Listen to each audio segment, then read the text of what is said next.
Assalamualaikum warahmatullahi wabarakatuh. Halo adik-adik, ketemu lagi dengan Kak Dina. Ya, pada kali ini kita akan belajar tentang keanekaragaman flora. Nah, sebelumnya kita sudah membahas tentang keanekaragaman hayati. Coba adik-adik masih ingat apa itu keanekaragaman hayati? Apa ya? Wah, ternyata masih ingat ya. Ya, betul. Keanekaragaman hayati adalah variasi makhluk hidup mulai dari gen, spesies, hingga ekosistem pada suatu wilayah. Nah, namun pada kali ini Kak Dina akan menjelaskan tentang keanekaragaman flora. Yuk kita simak. Keanekaragaman flora. Nah, keanekaragaman flora ini merupakan keanekaragaman yang mencakup keanekaragaman jenis, keanekaragaman genetik dari jenis, dan keanekaragaman habitat di mana jenis-jenis flora tersebut tumbuh. Wah, adik-adik bisa lihat di samping sebelah kanan itu ada bunga apa? Bunga melati. Ya, sudah tidak asing lagi kan, di lingkungan sekitar kita pasti ada tumbuhan bunga melati. Nah, untuk klasifikasi ilmiahnya, bunga melati ini termasuk ke dalam kingdom Plantae, divisi Spermatophyta, kelas Dicotyledon, ordo Oleales, famili Oleaceae, genus Jasminum, spesies Jasminum sambac. Kemudian, apa ya karakteristik dari bunga melati tersebut? Nah, yang pertama berbentuk seperti trompet, yang kedua bunga berbentuk bulat oval, yang ketiga daun berbentuk oval. Adapun manfaatnya yaitu yang pertama obat sakit mata, yang kedua obat sesak nafas, yang ketiga mencegah kolesterol tinggi, yang keempat menurunkan berat badan, dan yang kelima dapat mencegah penuaan. Wow. Selanjutnya yaitu ada bunga soka. Siapa nih yang di depan rumah adik-adik ada bunga soka? Nah, bunga soka ini memiliki klasifikasi ilmiah kingdom Plantae, divisi Tracheophyta, kelas Magnoliopsida, ordo Gentianales, famili Rubiaceae, genus Ixora, spesies Ixora acuminata. Nah, untuk karakteristiknya ini, yang pertama, berbatang tegak. Yang kedua, bagian daun bunga soka cenderung lonjong. Yang ketiga, akar tunggang. Dan keempat, tumbuh hingga 80 cm. Hampir 1 meter ya. Kemudian manfaatnya itu banyak sekali nih adik-adik. Dapat mengobati disentri, melancarkan haid, mengobati luka memar, mengobati hipertensi, dan mencegah anemia. Nah, selanjutnya cabai rawit. Wow, si kecil cabai rawit yang pedas. Siapa nih yang suka pedas? Klasifikasi ilmiah dari cabai rawit ini yaitu kingdom Plantae, divisi Magnoliophyta, kelas Magnoliopsida, ordo Solanales, famili Solanaceae, genus Capsicum, spesies Capsicum frutescens.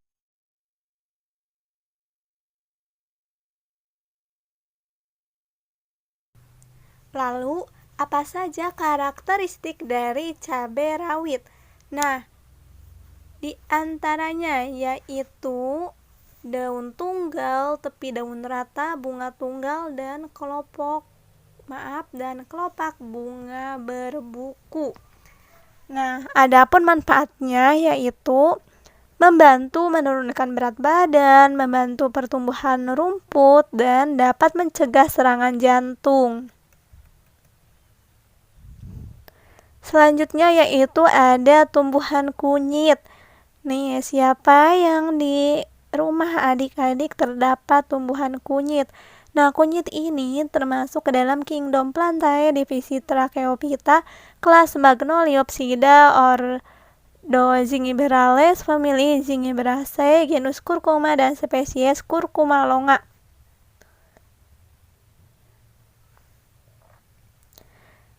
Lalu bagaimana karakteristik dari kunyit?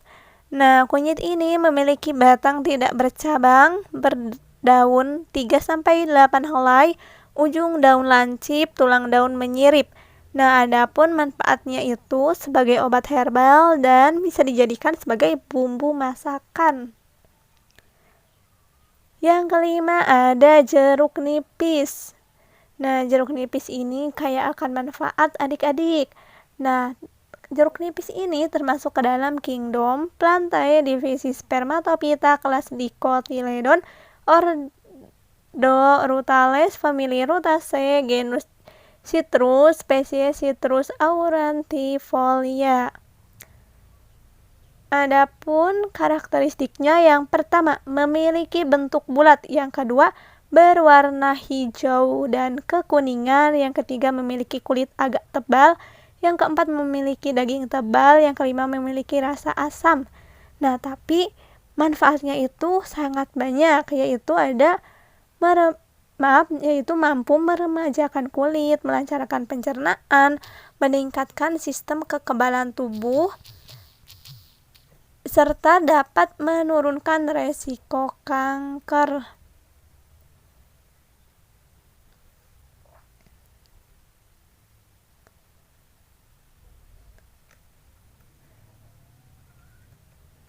Nah, selanjutnya ada apa ya?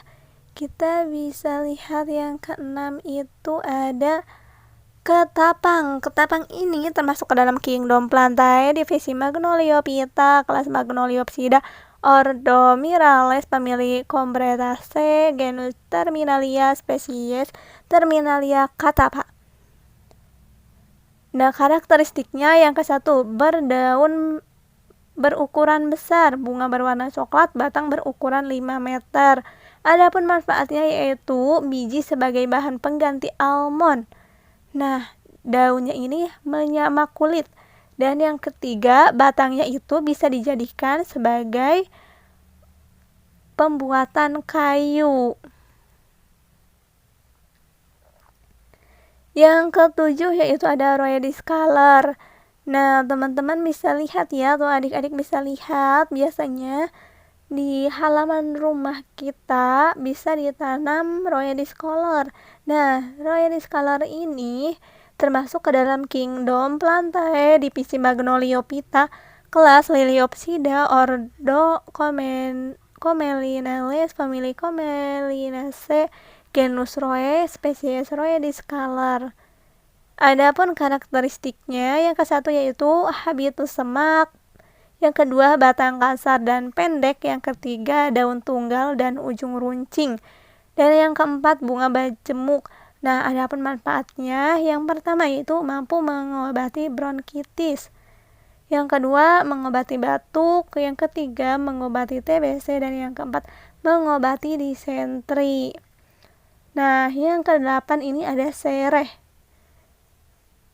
Sereh ini termasuk ke dalam kingdom Plantae divisi Magnoliophyta kelas Liliopsida ordo Poales famili Poaceae genus Kimbopogon dan spesies Kimbopogon citratus.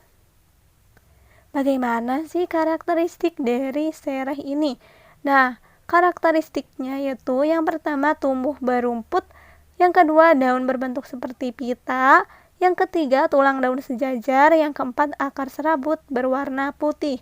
Nah, tumbuhan sereh ini memiliki banyak manfaat. Yang pertama baik untuk pencernaan, yang kedua penuh antioksidan, yang ketiga mengatur tekanan darah tinggi, dan yang keempat meredakan nyeri head.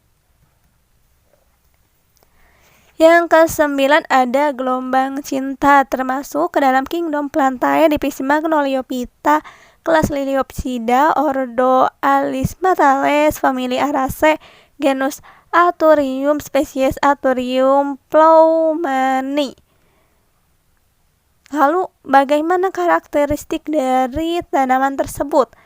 Nah, untuk karakteristiknya ini memiliki perakaran yang banyak, batangnya berair, daunnya tebal lebar, buah Athurium jadi merah.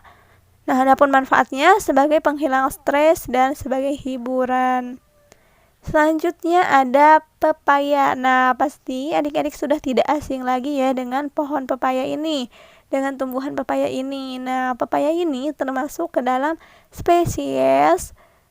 termasuk ke dalam kingdom plantae divisi Tracheophyta, kelas Magnoliopsida, ordo Brassicales, famili Caricaceae, genus Carica, dan spesies Carica papaya.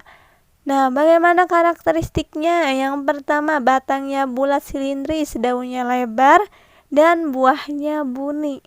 Nah, ternyata pepaya itu kaya akan manfaat. Siapa nih adik-adik yang suka dengan buah pepaya? Nah, di sini ada manfaatnya. Yang pertama, mengandung vitamin C. Yang kedua, menyegarkan kulit. Dan yang ketiga, mampu menurunkan resiko kanker serviks. Nah, terima kasih kepada adik-adik yang sudah belajar bersama dengan Kak Dina mengenal berbagai keanekaragaman flora yang tentunya flora-flora tersebut dapat adik-adik temukan di lingkungan sekitar rumah. Nah, nanti adik-adik jika menemukan flora-flora di sekitar rumah boleh komen pada YouTube Kak Dina ini. Semoga bermanfaat. Sampai bertemu di lain waktu. See you, bye-bye. Assalamualaikum warahmatullahi wabarakatuh.